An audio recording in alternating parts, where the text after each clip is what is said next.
বেগম রোকেয়া বিশ্ববিদ্যালয়ে এখনো ভিসি পাইনি, সেখানে আমরা কেন্দ্রীয় সমন্বয়কের সাথে মত বিনিময় করে কি লাভ? 48 ঘন্টার আলটিমেটাম দিয়েছিলাম, আমরা কোনো ভিসি পাইনি, যার কারণে আমরা আজকে বাধ্য হয়েছি, রাজপথে অবস্থান করছি। আমাদেরকে দ্রুত ভিসি নিয়োগ দেওয়া হোক। যতক্ষণ না পর্যন্ত আমাদের ভার্সিটিতে ভিসি নিয়োগ হবে ততক্ষণ পর্যন্ত আমাদের কর্মসূচি চলবে।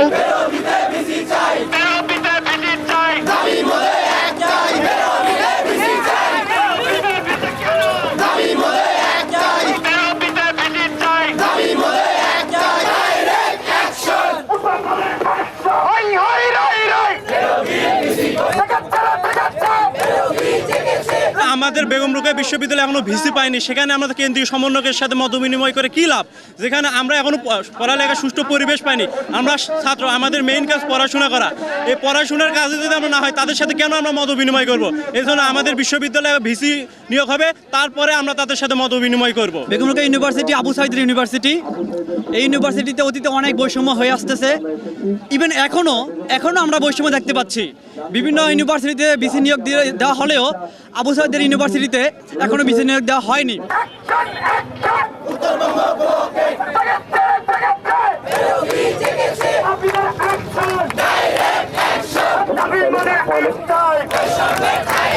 আমাদের বিশ্ববিদ্যালয়ে যখন একজন সামরিক দায়িত্বপ্রাপ্ত কর্মকর্তা নিয়োগ দিতে ব্যর্থ হয়েছে, শিক্ষা মন্ত্রণালয়ে ফিরতি চিঠি পাঠানো হয়েছিল অতি দ্রুত যেন বিশ্ববিদ্যালয়ে ভিসি নিয়োগ দেওয়া হয়।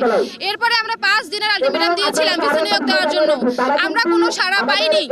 আবারও আমরা 48 ঘন্টার আলটিমেটাম দিয়েছিলাম, আমরা কোনো ভিসি পাইনি, যার কারণে আমরা আজকে বাধ্য হয়েছি, রাজপথে অবস্থান করছি। আমাদেরকে দ্রুত ভিসি নিয়োগ দেওয়া হোক। এর আগে আমাদের বিশ্ববিদ্যালয় থেকে চিঠি পাঠানো হয়েছে, 2বার চিঠি পাঠানো হয়েছে, তারপরে কোনো আমাদের রেসপন্স পাইনি। আমরা 5 দিনের আলটিমেটামের পরে আবার 48 ঘন্টা আলটিমেটাম দেই, তারপরে আমরা কোনো রেসপন্স পাইনি, যার কারণে আমরা সবাই মিলে সিদ্ধান্ত নিই যে আমরা উত্তরবঙ্গ ব্লক আউট করবো। অর্থাৎ যতক্ষণ না পর্যন্ত আমাদের ভার্সিটিতে ভিসি নিয়োগ হবে ততক্ষণ পর্যন্ত আমাদের কর্মসূচি চলবে।